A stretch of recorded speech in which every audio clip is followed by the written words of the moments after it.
Welcome back, friends. When January 1 rolls around every year, there's a couple things I usually do.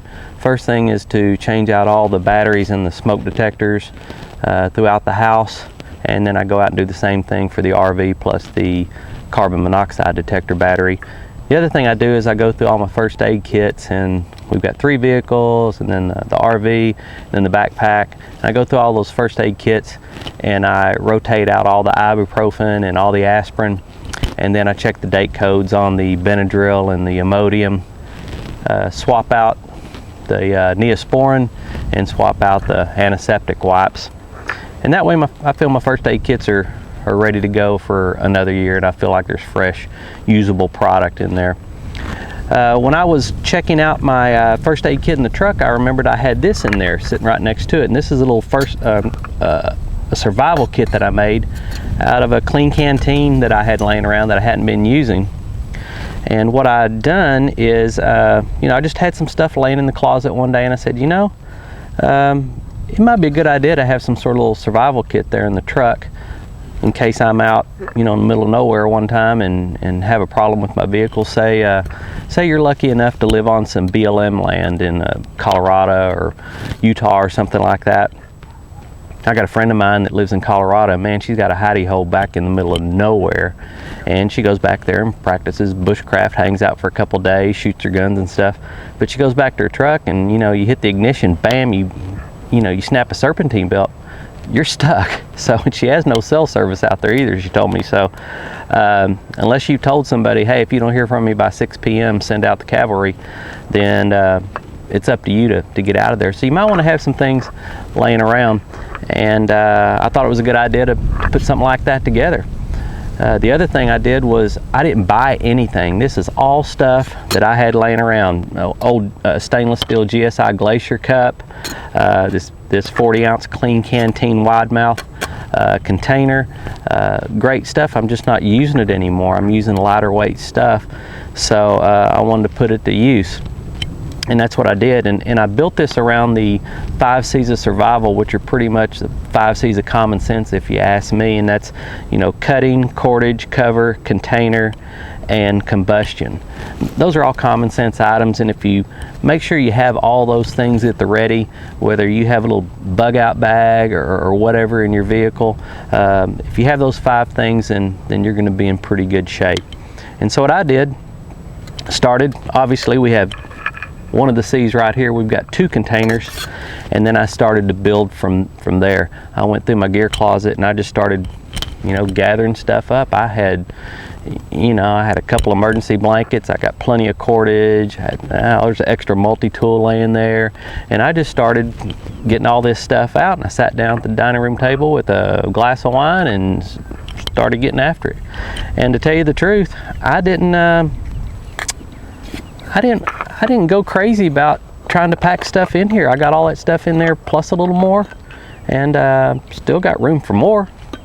So I'm thinking if I really wanted to, I could add a lot more things, and if I'd have been much more careful in packing, I can really turn this into a badass little survival kit. So why don't you challenge yourself to do the same thing? Stuff you have laying around, you might have to buy a couple things. I think I bought a cup of soup and beef jerky. That's about all. Everything else is stuff I had laying around. So let's go ahead and get this thing apart. I'll show you what all I put in here.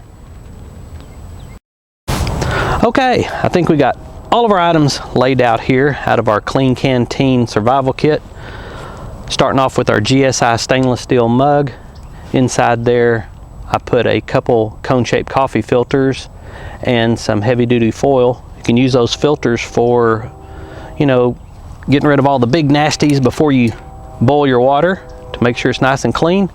Of course, we're using our 40-ounce wide mouth Klean Kanteen stainless steel bottle, but if you don't have one of those, don't go buy anything, remember. I bet you have one of these laying around. How about a Nalgene? This one happens to be the 48-ounce, and you can put a lot more stuff in there. So remember, we're trying to do this kit out of stuff we already own. Let's look here at my mini Ditty Bag. If you don't know what a Ditty Bag is, check my video that says what's in my Ditty Bag, and I'll put a link down below for you.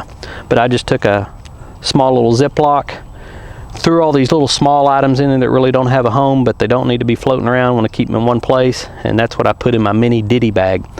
Starting off with some wet fire. Be easy to start a fire with this, and to start it with, I'll use my combustion device, take care of one of my 5 C's of survival, mini Bic, and I've got some duct tape wrapped around that.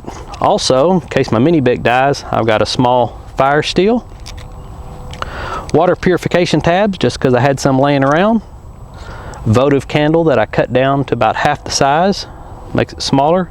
Be nice to have a little fire there. I use just a little, want to carry a small little flashlight.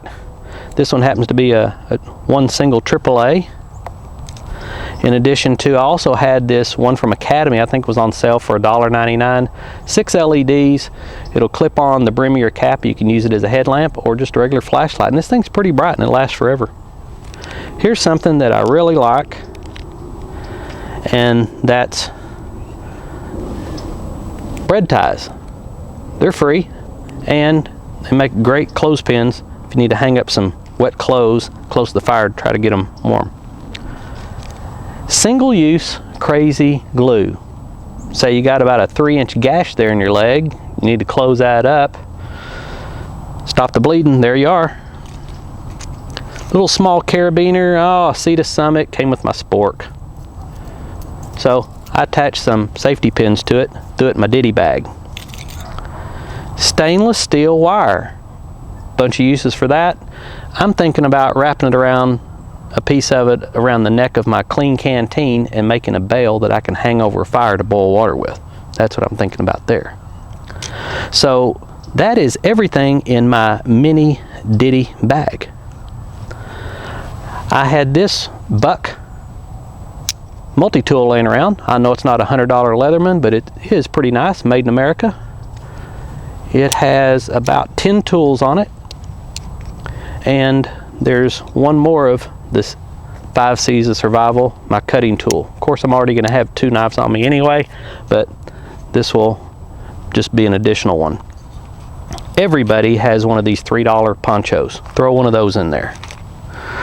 Zip ties. Zip ties. If you can't fix it with zip ties and duct tape, it can't be fixed as far as I'm concerned.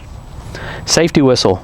Very important. Very important to have a safety whistle. This one just happens to have a liquid-filled compass and a thermometer on it.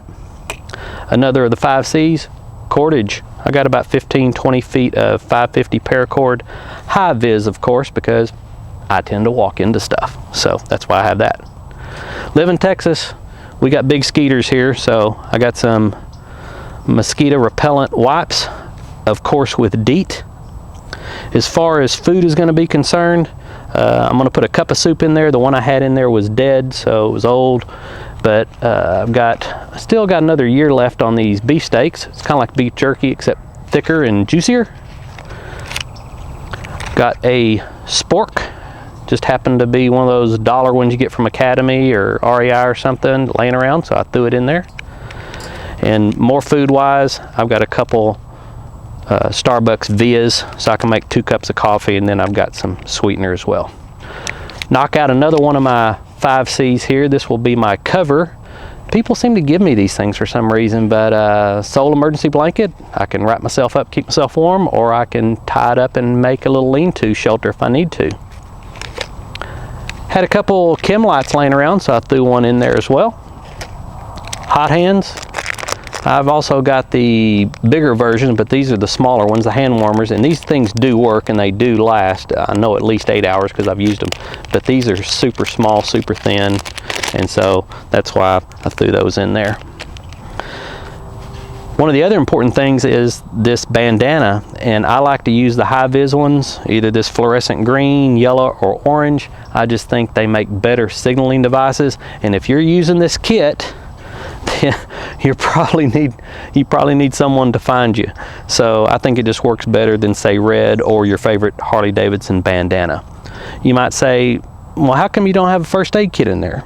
Well, this one lives in my truck, and right next to it is my main first aid kit, and you can see it's fairly robust, so I think that'll take care of it. I'll throw this on my belt, carry all this stuff, and I think I'm good to go. So there you have it, guys. My little Klean Kanteen, or if you prefer, Nalgene survival kit. Just things that I had laying around in my gear drawer, stuff I wanted to see if I could put together into a nice little kit.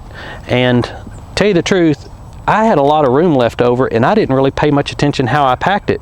But just go through your drawers, grab as much crap as you think you'll need, set it out on the dining room table, get you a beer, coffee, or glass of wine in my case, and just see if you can fit it all in there and see what kind of kit you can come up with. Let me know what you think. I know you've got some ideas that you're just dying to tell me about, and I'm dying to hear them. If you like what you see, don't forget to big thumbs up, please. And I think the subscribe button, it's that red button. I think it could be over here, but I don't know. It's the red button up there. Hit that button, and please subscribe and share our video with your buddies. So until next time, you guys be safe, and I hope to see you out on the trail. Adios.